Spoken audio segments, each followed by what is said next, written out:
Hey houseplant lovers, welcome back to another video, welcome back to my channel. Hi, hello, if you're new, I'm Marina, the Millennial Planter, and today we're talking about winter and houseplants, winterizing your houseplants, bringing your plants in for the winter time, whatever have you. But we're just gonna talk and hopefully I can give you some tips on how to get your plants living and surviving and thriving during these colder months and getting them ready to grow next season. Okay, this is my third winter with plants, but my second winter with a collection this big, and I have learned a thing or two in the past, and yeah, let's just get on into it. So as you all know, I had some plants outside and I have slowly been bringing them in. I already brought in all my Hoya, as you could see over here in this corner. The temperatures at night have been dropping below 40s. I feel like we kind of just skipped the mild fall area here in Georgia, and we're just like staying in the 40s every night. So now I know I have to bring in everything else, and pretty much all I'm going to do is probably bring in my 2 Dieffenbachias that I still have outside, and everything else I'm going to leave outside maybe. And that brings me to my first tip. You know that it's time to bring your plants in when the temperature drops below 55, they say. But pretty much like if it's consistently in the 50s at night or in the daytime, you're definitely going to want to bring your plants in, especially if they're tropical plants or Hoyas that just like to be really warm and not cold. Those lower temperatures aren't really going to badly affect your plants, but they could. I mean, if you get into like the colder months of like December and January and it's in the 20s, definitely bring your plants in. But yeah, around 55 is when they say to start bringing everything in so they don't get any cold damage. And cold damage usually looks like black spots, not even brown, just like black. And sometimes they're like kind of soft and mushy, so it's almost like rot in a way. So when I start bringing my plants in and introducing them to my indoor collection, I make sure I spray down the plant really well, and then I take hydrogen peroxide and I will water my plants. But I like to mix my water with 50% hydrogen peroxide, 50% water, and just give it a really good throwing. That's really going to kill anything that is living in the dirt.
Any like creepy crawling things that you don't want, like spiders and I don't know, anything that's just gross. And next is spraying your plant with some sort of insecticidal soap or neem oil. Sometimes I don't do this because I haven't found many pests on my plants that were outside, but if you have an infestation or if you just want to be safe, definitely just go and wipe down the foliage of the leaves. But usually I have found that just spraying the plants down will get all of that, get all those nasty little critters off. And then if you really want to, you can even quarantine the plant. I'm sure we're all experts at quarantining now. But you could quarantine the plant for 2 to 3 weeks just to make sure everything is okay and you don't see anything just randomly popping up. I personally don't have a place to quarantine my plants, just where they're by themselves and they're getting adequate sunlight, so I don't do that. And in the case of my Dieffenbachias that are still outside, mainly the camouflage that I have, I know it's going to drop some leaves throughout the months, and that's normal. It needs to be acclimated to the lesser amount of light I have in the house.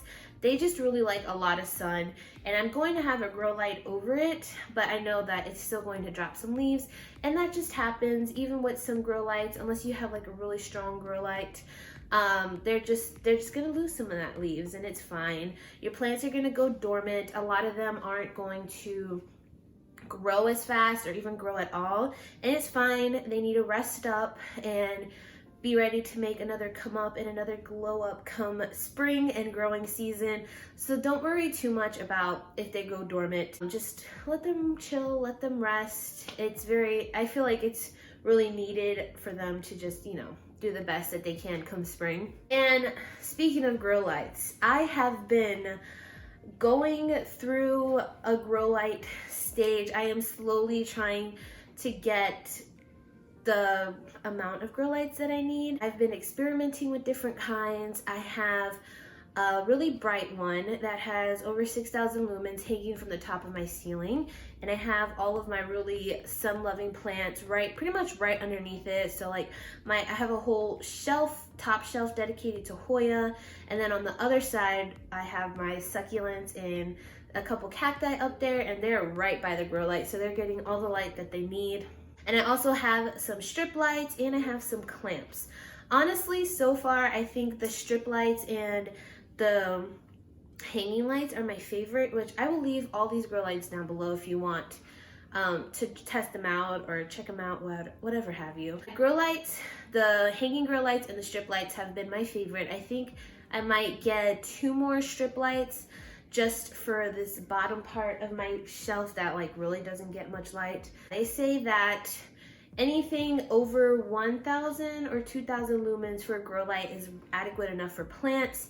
And in my case, the strip light that I have right here didn't even have any lumens listed, and I was just giving it a try, and all my Hoya are growing really well under it, so that's good. You don't necessarily need to buy a light that is grow light specific, because then it gets really crazy and really expensive. My hanging light up here is literally a garage light, but it's so bright, and I know that my plants really love it and have been benefiting from it because I've seen the growth and I've had it for months now. Definitely something to keep in mind, something to help you save money when buying lights, because they can get a little expensive. Next, when it comes to windows, since we covered light, you want to move your plants away from any drafty windows. So if you're like me, I rent this house and my windows are drafty, and I'm not going to go through the expense of buying new windows for this house.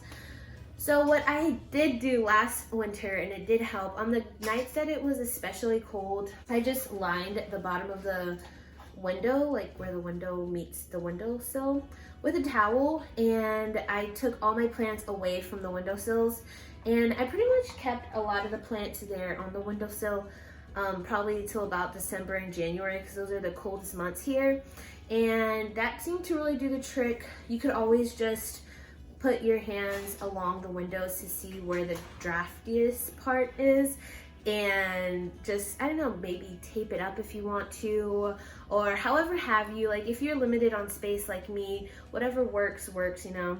So if you need to tape the edges or put some towels down like I did, definitely just keep that in mind, because your plants can get frost damage through drafty windows, especially if it's like cold draft coming in. And my next tip is kind of 2-in-1. A lot of people do say to water your plants less frequently, and I definitely agree with that. You'll slowly start to realize, and I'm starting to notice it now, my plants are getting less thirsty and they're growing less, so you're going to want to water them less. And you'll notice, especially if you're well acquainted with your plant collection, you'll probably start to notice that they're not as thirsty and the soil's not drying out as fast. and that's because they're not growing and they're resting and they're not going to need as much watering. But also, on the other hand, we are running the heat a lot more, and we all know that heat is super drying, and if you have some plants that happen to be by vents, it's gonna dry out really fast. So just keep an eye on your plants. I'm not typically one that waits for my plants to wither before I water them, but I definitely do recommend it in the winter times, just because you don't want to have to deal with a plant dying because you accidentally overwatered it a couple times because they're just not growing as much now. And in the whole like vent situation, try to maybe move your vents away, tilt them away from the plants, just so they're not getting hit with any direct heat, just to prevent that from happening and then them getting extra dry. Now, following with the whole dry air and heat, you're definitely gonna want to spend some time inspecting the foliage, maybe every day if you have that time, but I feel like every watering is more doable, because we all know, and if you don't know, spider mites love dry air. They thrive on dry air, and yeah, we don't want spider mites. They damage your plants, they kill your plants, they kill the foliage. It's not fun. They spread like crazy. Just inspect your plants. That's all I gotta say. I do a preventative spray down every couple months, probably every other month with my plants.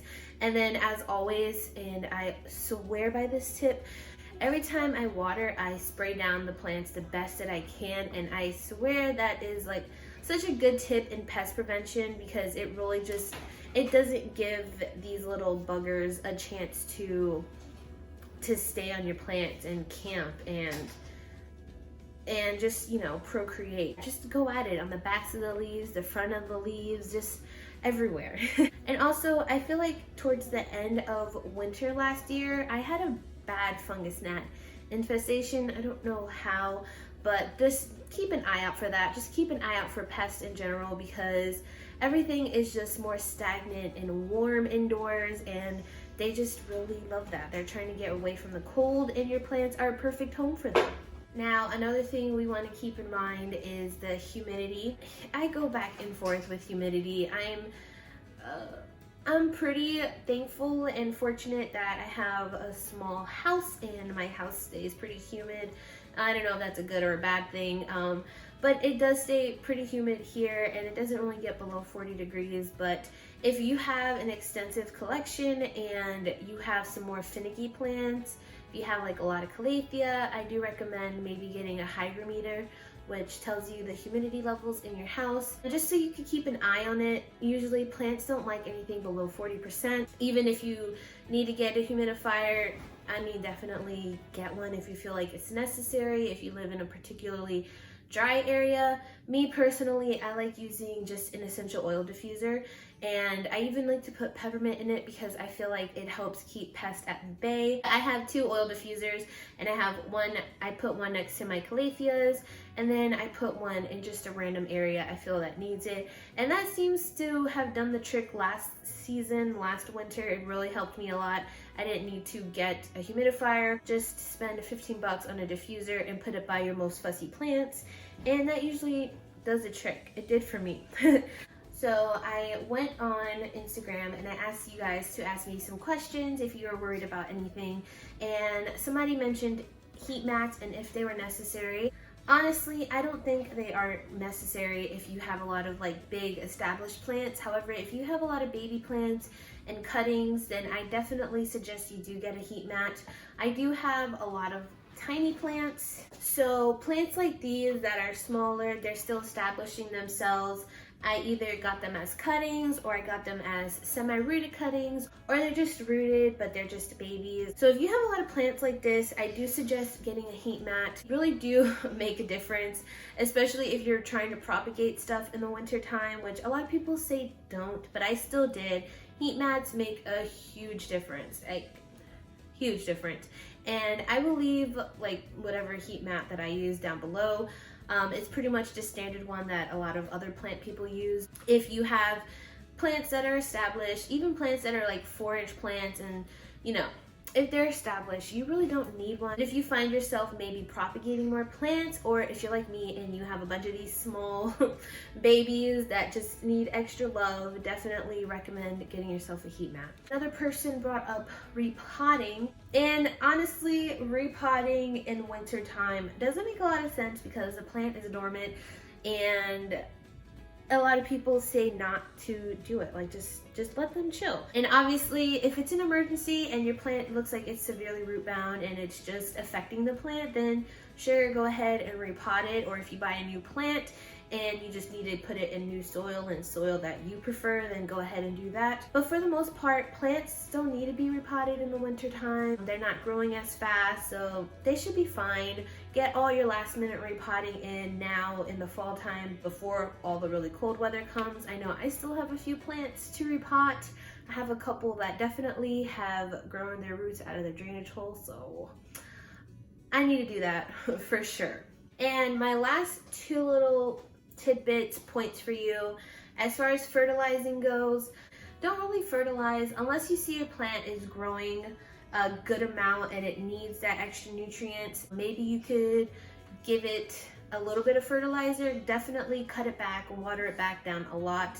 However, I do highly recommend using the Osmocote slow release fertilizer, because you just sprinkle a little bit of granules on the top of the soil, and every time you water, a little bit of fertilizer will go throughout the soil and around the roots, so you don't have to worry about your plants burning, the foliage or the roots burning, because it has that slow release fertilizer. But definitely don't fertilize how you do in the growing seasons, or don't even bother fertilizing. Like I said, they're dormant, they're resting, they're sleeping, they don't really need any extra food or any extra vitamins. And my last tip, which I feel like is just the biggest tip of all, do not spray your plants. I went through a horrible fungal bacterial thing last year with this huge Calathea orbifolia. I was still regularly misting my plants, and the mixture of stagnant water on them and cold air is just welcoming any sort of bacteria or fungus onto the foliage. And I had a lot of yellow spots on my plants and a lot of yellowing around the crispy edges, which is usually, not always, a sign of some sort of like bacterial infection. Thankfully, it was very easy to get rid of, but it can spread to your plants pretty easily. So if you take anything from this video, do not spray your plants. I am just gonna help you out here. And I know you're gonna wanna help with the humidity, but it really doesn't even help with humidity other than the first 5 minutes. I know a lot of people swear by it, but yeah, just don't do it. Thankfully, the bacteria was easy to get rid of, but I did have to cut back a lot of the leaves on here, and this one is probably like these two are like the only two that I have left from that first batch of leaves that I had. But it was definitely sad, and this poor orbifolia was on the struggle bus for a little bit. But yeah, just don't miss your plants. Don't do it. Thank you guys for sticking through this. I hope you all have found these tips and tricks helpful in any way. Definitely leave any comments you have down below, and I'll try my best to help you out. Or you can always find me on Instagram at Millennial Planter. And most importantly, guys, you will get through this. I know winter and this cold weather seems kind of scary, and you're probably seeing a whole bunch of people talking about getting ready, and it's really not that bad. They're just simple things that you need to know to help your plants do better and not die, and it'll be fine. And I hope you all give this video a thumbs up, share it with your other planty friends that are getting ready for winter, and I will see you all in the next video. I hope you all are staying safe and sane and happy. Bye.